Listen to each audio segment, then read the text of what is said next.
There are tons of incredible anime out there, but the Dragon Ball franchise is undoubtedly one of the most popular, not only because of its compelling characters and storylines, but because it's provided inspiration for so many of our other favorite shows. One Piece, Bleach, and One Punch Man are just a few of the animes whose creators admit to being inspired by the work of Akira Toriyama. But what was it that inspired the master himself? There were many factors which led to the creation of one of the most iconic series ever made, and how it has become so enduringly popular throughout the years.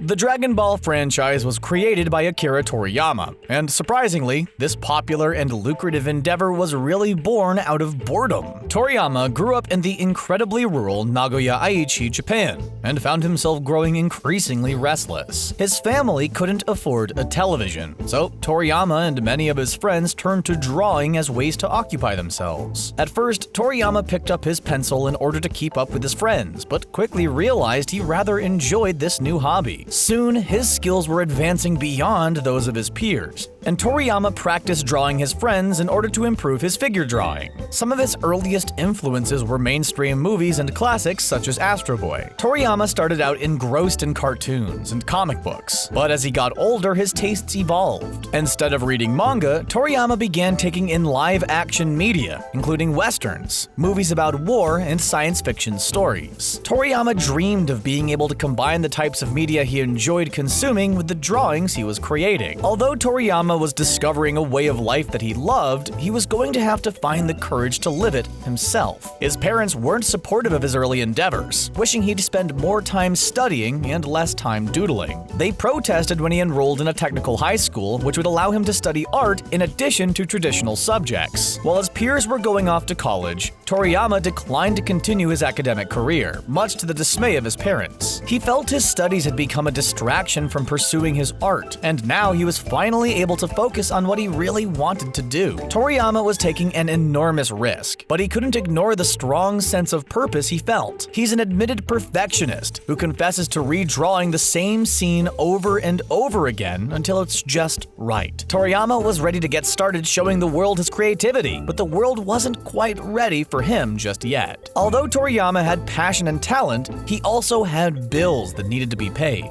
He got a job with an advertising agency to make ends meet, but found that he just couldn't stand the work. The weekday grind was wearing him down, and Toriyama felt his creativity lessening and his nerves wearing thin. For years, he clocked in every day for work, and felt as though he was losing a piece of himself each time. Finally, he couldn't take it anymore, and knew it was time for yet another drastic risk. So, Toriyama quit. He gave his notice with no other job lined up and no idea of how he was going to earn money. All he knew was that he simply couldn't keep doing what he was doing for a moment longer. And if something was going to change, he had to be the one to change it. Toriyama left the advertising agency in 1977 when he was in his early 20s and was forced to move back in with his parents because he couldn't support himself. While he frantically searched for a new job, he also found out about an amateur drawing contest sponsored by Jump magazine. He thought the prize money could be the answer to his problems and promptly set about creating content for the publication. It seemed like everything was finally going to start going right for Toriyama, but things were going to get much worse before they got better. He poured his heart into his first entry, A Wawa World, and was devastated that he didn't win. Not willing to give up, Toriyama entered another story called Mysterious Rain Jack. Not only did Mysterious Rain Jack not win, but it was actually disqualified. Jump felt the story had borrowed too much from the Star Wars franchise and just wasn't original enough. Toriyama had been counting on the prize money to keep him afloat because what he lacked in funds, he made up for in confidence, and it was about this time that someone else ended up noticing his skills. Someone who'd prove vital to the eventual and massive success of Dragon Ball. Kazuhiko Torishima was an editor at Jump who had reviewed all of Toriyama's work. He thought he had had promise and reached out to the struggling young artist. Torishima urged Toriyama not to give up and to keep submitting his pieces to the magazine. This bit of encouragement helped convince Toriyama to stay the course, and in 1978 he made his official debut in Weekly Shonen Jump. The story was called Wonder Island, but it was hardly the massive hit Toriyama had been counting on. Although it wouldn't be a breakout success, Wonder Island got his work in print, and Toriyama slowly started to accumulate a small but dedicated fanbase. Emboldened by the positive feedback he was finally getting, Toriyama released a serialized comedy series called Dr. Slump. This series would go on to become even more popular with fans than his previous work, and many characters might be familiar to fans who've seen Dragon Ball and Dragon Ball Super. The story followed the adventures of an insanely strong robot named Arale, who has made appearances in the Dragon Ball universe as well. Toriyama has always had a passion for creating compellingly strong characters, and Arale helped set the stage for many of his other characters, such as Goku.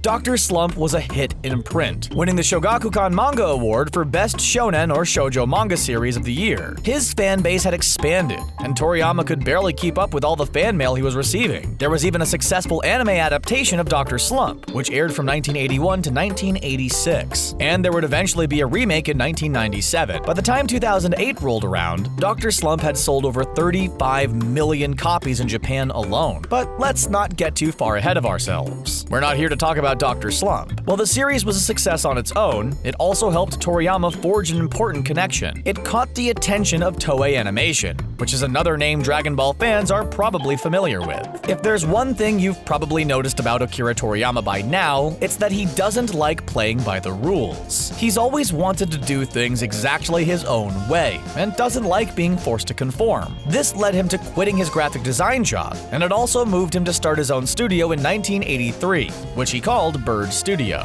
It's actually a play on his name, since Tori means bird in Japanese. Typically, successful manga artists know how to delegate their work and hire many assistants to help them with their illustrations. But Toriyama isn't most people, and he's stuck to a single assistant who is only allowed to help out on backgrounds. While working with Bird Studio, he created two mangas called Dragon Boy and The Adventures of Tongpu, which would later lead to the creation of his most well-known manga series, Dragon Ball.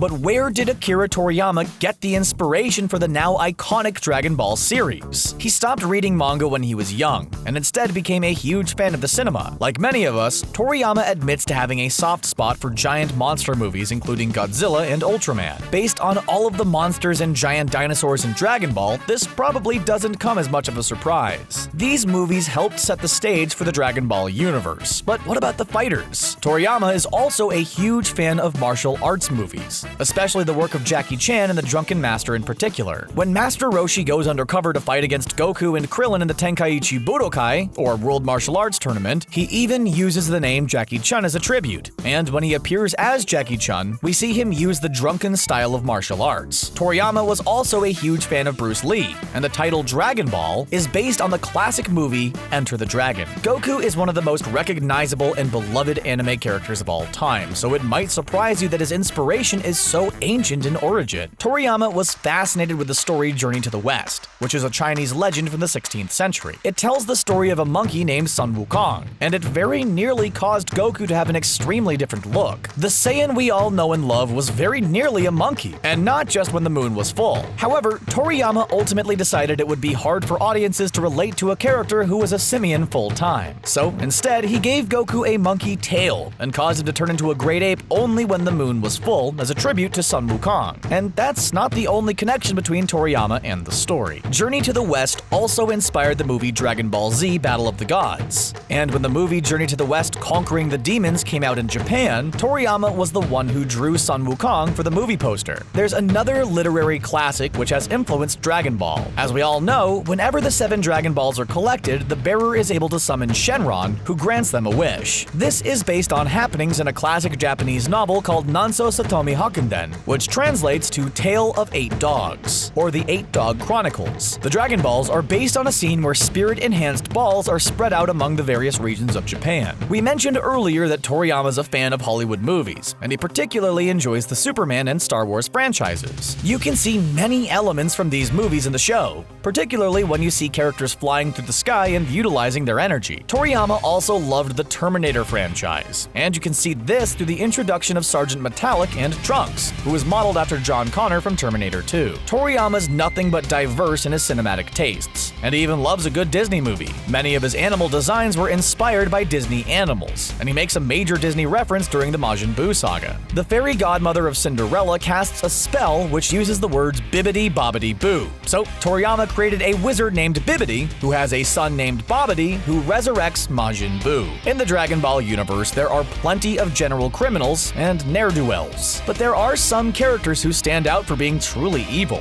One of the most sinister and diabolical characters in the entire series has a startling real-world inspiration. According to Toriyama, the character design for Frieza is based on what he thought monsters looked like when he was a small child, and his personality is based on actual people known as real estate speculators. These people caused serious damage to Japan's economy by buying up properties with the hope that they'd increase in value. Toriyama has called these individuals the worst kinds of people.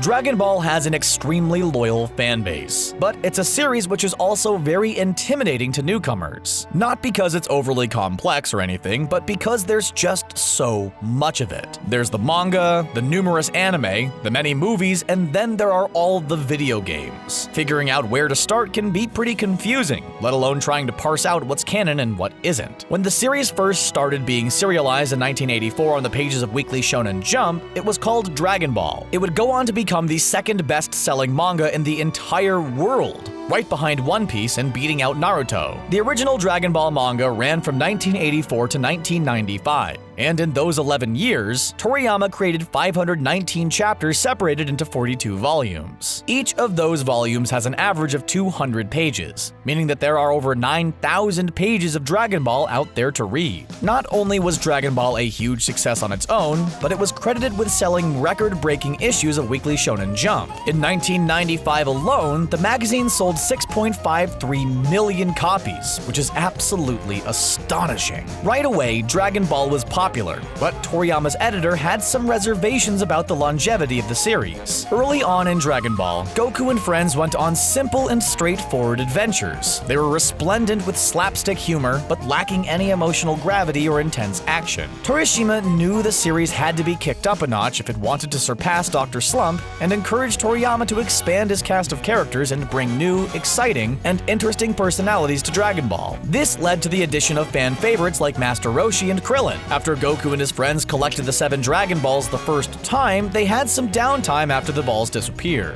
The year it takes for the Dragon Balls to reappear was the perfect opportunity for Goku to get some training in. Toriyama came up with the idea for the World Martial Arts Tournament to introduce more fighting into the series. This was something that fans really responded to, and it was clear battles were going to become an integral part to the success of Dragon Ball. But Toriyama knew this change was a risky move, and he had to play it out carefully in order to maintain his audience. If Goku became too overpowered too quickly, people would lose interest in his journey. However, since the show focuses on Goku being immensely powerful, Toriyama had a bit of a conundrum. So he decided to have Goku lose not once, but twice at the tournament. This meant fans were even more excited to see him compete the third time around, when the stakes were higher than ever before. Another notable plotline in Dragon Ball was Goku's battles against the evil Red Ribbon Army, who were also trying to collect all the Dragon Balls. Toriyama claims the infamous Muscle Tower part of the storyline was inspired by a video game called Spartan X. In the game, enemies were constantly appearing, and Toriyama wanted to capture that feeling in his manga. In addition to the main series, there were also several spin-offs created during this time. The first was Dragon Ball Episode of Bardock,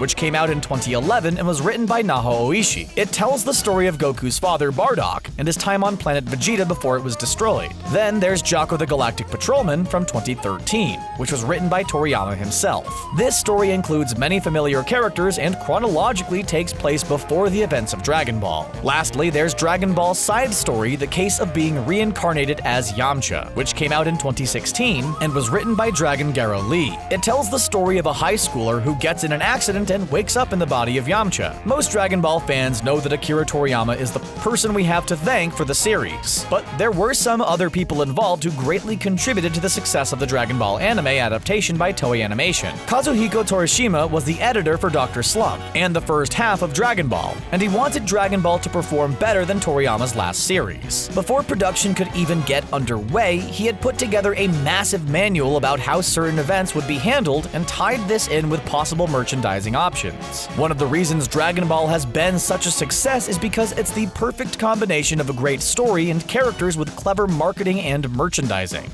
Toriyama's an incredibly creative person, but Torishima was the one who made sure the business end of things got taken care of. He even reached out to other experts in the field, including the team behind Doraemon, for pointers on making Dragon Ball a hit. Torishima was also the one who insisted Toriyama come up with the names for the various fighting techniques used in the franchise. Toriyama didn't like the idea and claimed that in a real fight you would be struck down before you finished calling out your attack, but he took Torishima's advice in this case. Goku's kamehameha is something even people who don't watch Dragon Ball know about, but this is one of the few things introduced to the series that had nothing to do with Toriyama. Torishima was the one who insisted the move have a name in the first place, and Toriyama's wife was the one who came up with it because Toriyama himself was too indecisive. But this isn't to say that Toriyama didn't have anything to do with the anime adaptation. Not only was he heavily involved in some major decisions, but one casting choice changed the way he wrote Dragon Ball forever. When they first started putting things together, he criticized the color palette, claiming it was far too bright and reminiscent of Dr. Slump. He listened to the voice actors' auditions himself and was the one who chose Masako Nozawa to provide the voice of Goku.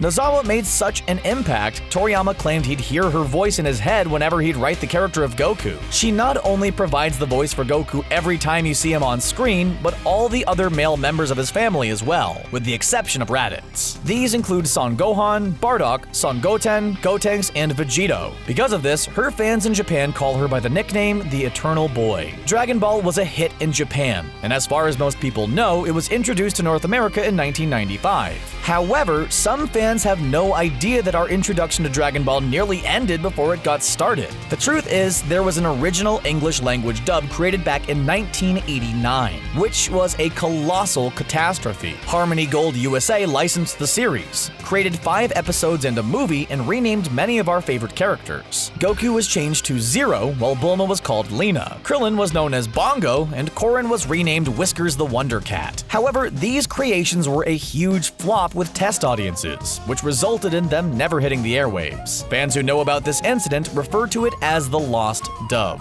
Thankfully for dub fans, Funimation acquired the license to Dragon Ball in 1995. They edited certain content and changed up the music before debuting the series for American audiences. We aren't going to take a stance in the sub or dub category, but just know that there are differences between the two versions of the series. The original version has more nudity, blood, and harsh language than the dubbed version. There are also some minor differences in the plot, such as when Puar reveals that Oolong was expelled from shapeshifting school for stealing. In the Funimation version, he was expelled for stealing papers from their teacher, but in the original, he was expelled for stealing her underpants. It seemed as though things couldn't be going better for Toriyama. He had legions of adoring fans and his work was being celebrated, but soon he was threatening to stop writing Dragon Ball forever. The reason? Toriyama was tired of writing about the adventures of Goku as a little boy. When we first encountered him, he was 14 years old, although he looked and acted like a child who was much younger. Toriyama wanted Goku to be allowed to grow, despite Shonen Jump disagreeing with this idea. He gave the publication an ultimatum: let Goku grow up or lose him forever. Dragon Ball was such a hit that they couldn't take the risk, and Toriyama got what he wanted. But if the magazine hadn't capitulated, Toriyama was going to end the series with the defeat of King Piccolo.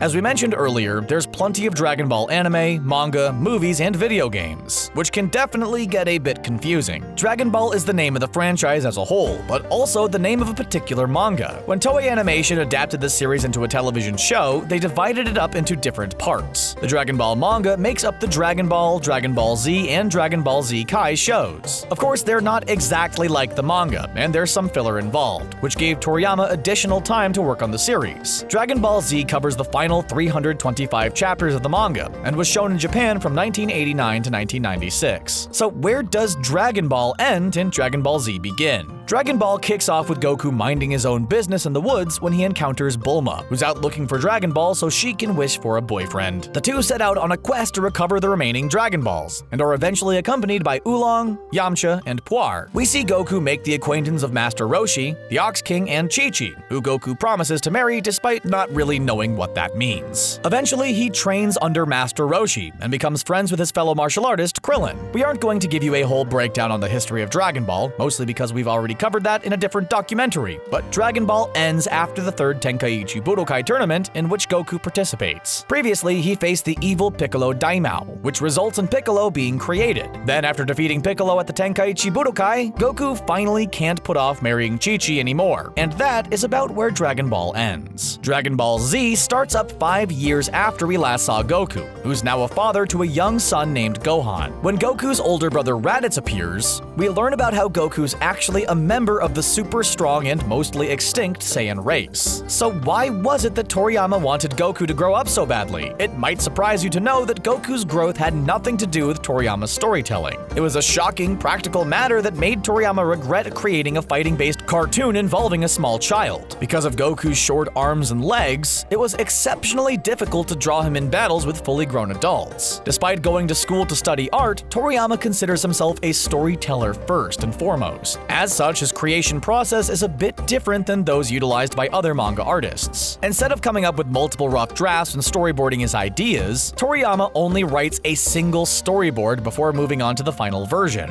He prefers not to come up with details in advance and instead thinks of things to add as he goes along. When he got started on Dragon Ball, he had only prepared storyboards for the first 3 chapters. Not only that, but Toriyama was the master of the last-minute deadline. He admits to waiting until 2 days before the assignment was due before he got to work. Then he'd simply stay up all day and night working frantically alongside a single assistant. Needless to say, this is far from a perfect method, and even Toriyama has admitted this. Especially later in the series, when time travel becomes more prevalent, Toriyama has struggled to keep things consistent and sensical. However, he prides himself in his ability to foreshadow things reactively. Many of his fans are eager to suggest plot points, but it turns out that's not exactly the best idea. Toriyama doesn't take kindly to people telling him how to do his job, and tries to do the opposite of what others suggest. For example, when fan mail started pouring in begging him not to kill off Vegeta, Toriyama decided the Prince of All Saiyans simply had to perish. In fact, a lot of iconic things from the series were a result of making life easier for Toriyama. Goku's flying cloud, Kintoun, or Nimbus, was created because finding ways to get Goku around became too challenging and cumbersome. Eventually, he added things like teleportation and flight in order to make things even easier on himself. Earlier, we revealed that the kamehameha wasn't something Toriyama came up with on his own. There's actually another important plot device which Toriyama didn't think of himself. The fusion dance was introduced in the 469th chapter of the Dragon Ball manga, A Slim Hope. In Dragon Ball Z, we were introduced to the technique in the 9th episode of the Majin Buu saga, Revival. Back when Toriyama was first getting started in the world of manga, he became friends with fellow writer and artist Masakazu Katsura. Katsura created stories including Wingman, Shadow Lady, and Zetman, and he was also able to answer the question, what's stronger than a Saiyan? Naturally, the answer to that is 2 Saiyans, or even a Saiyan and a human being fused together. Katsura was the one who suggested to Toriyama that he might have 2 of his characters fused together if he wanted to make them stronger. When it comes to the franchise overall, most people only know the name Akira Toriyama, but there were so many other people who contributed to its success. However, there are many aspects of the series which we can accredit directly to Toriyama himself. We know he loved procrastinating, but what else did he enjoy about creating the series? He may have found illustrating each and every battle tedious, but he enjoyed designing the various characters. He'd start out with their face and a body, and would design their outfits with practicality in mind. Toriyama considered how the clothing would move in a fight, and tried to choose outfits which were relatively practical. While this was something he was good at, we can't say the same about his consistency. Toriyama would sometimes forget which color he'd been using for a character's outfit, and wouldn't bother to check before selecting a new one. Instead of modifying his workflow, he simply asked Torishima to produce as few color pages as possible so he wouldn't have to be consistent in this area. Naming his characters was also an area in which Toriyama wasn't afraid to take the easy way out. Most of the characters' names are puns, many of them involving food. For instance, Goku's original name given to him by his parents was Kakarot, which means carrot. But one area in which Toriyama doesn't mind taking his time is in designing and drawing the various types of machinery and technology in the Dragon Ball universe. Toriyama's always looking for the next new or different thing,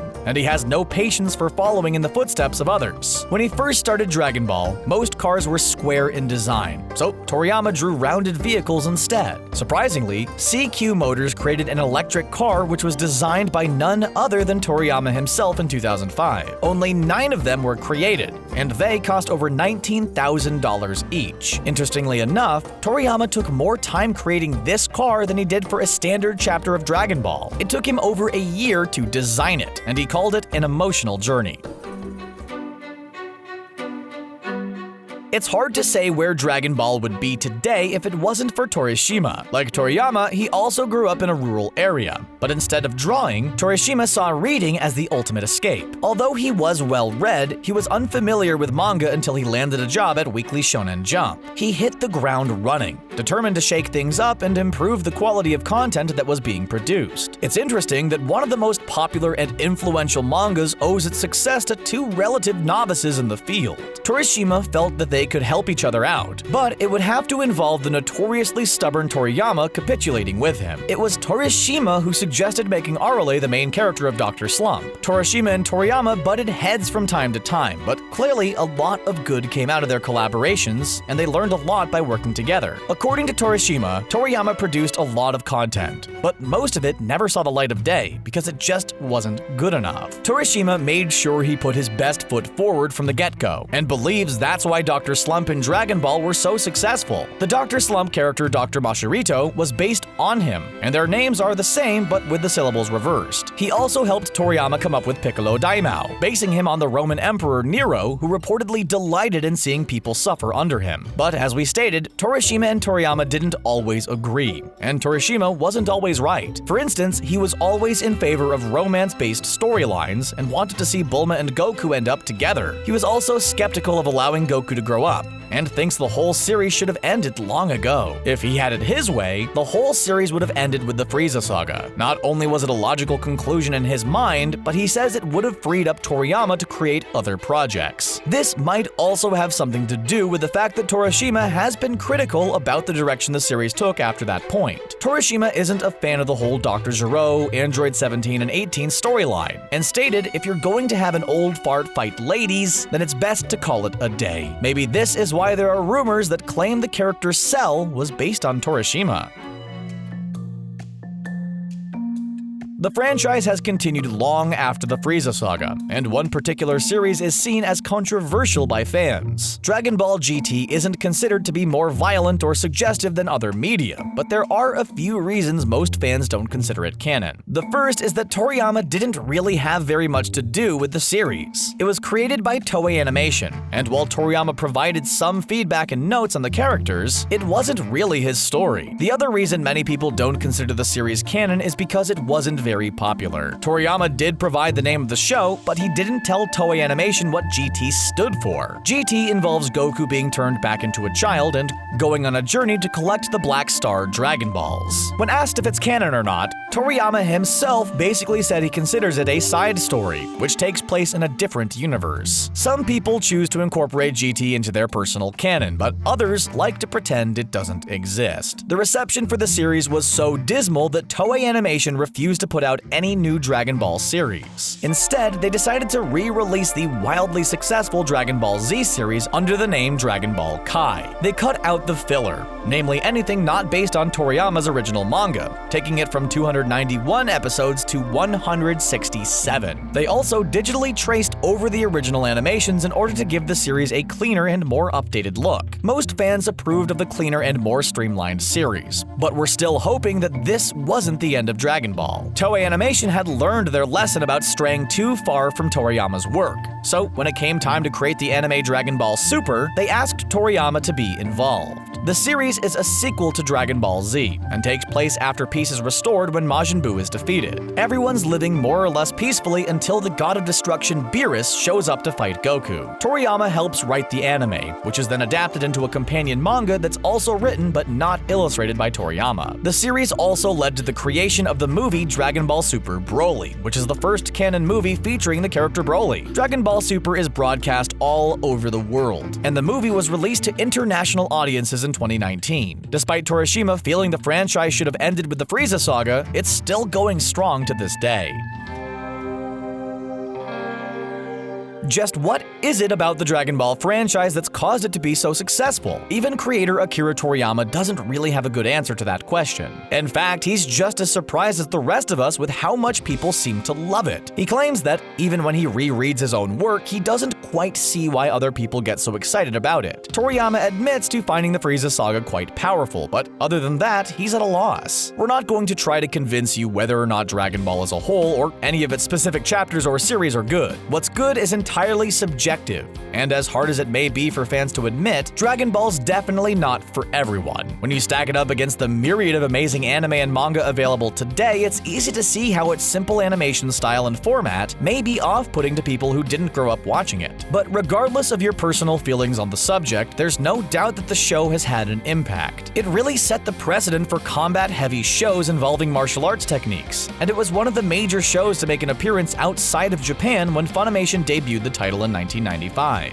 For many people, Dragon Ball or Dragon Ball Z was their first glimpse into the genre of anime, and for this reason, it holds a special place in the hearts of many. Other writers and artists have been inspired by the antics of Goku and friends. Ichiro Oda, who created One Piece, is a huge fan of the series, and even drew a picture of Goku for the cover of Weekly Shonen Jump. He also collaborated with Toriyama on a manga called Cross Epoch, which involved characters from both One Piece and Dragon Ball. And it isn't just other anime and manga which have drawn inspiration from the series. Musical artists like Frank Ocean, Childish Gambino, Chance the Rapper, and many more have paid tribute to Dragon Ball in their lyrics. The series was supposed to appeal to boys and young men, but it ended up being loved by many people from all walks of life and all ages, all over the world. When he first started writing the story of a little boy with a monkey tail, Toriyama had no idea the impact his work would have on so many people. On the outside, Dragon Ball looks to be nothing but grown men fighting against one another. But what's interesting is that's the way their characters develop. Sure, they spend a lot of time punching,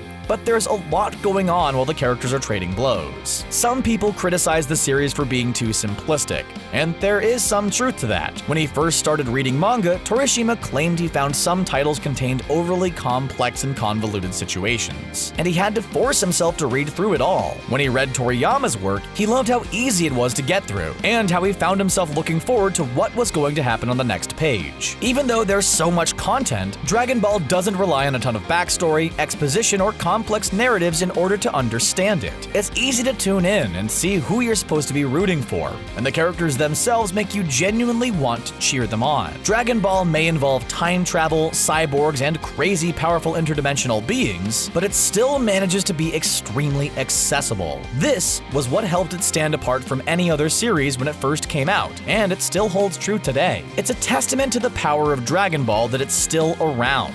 The impact of Dragon Ball has truly been monumental, and it's taken the combined efforts of many people, including its fans, to get it this far. Now that you've learned about the history of the Dragon Ball franchise and how it's become the most popular anime of all time, what do you think makes the series so enduringly popular? Let us know in the comments section below, and don't forget to subscribe to CBR for more Dragon Ball content. Thanks for watching.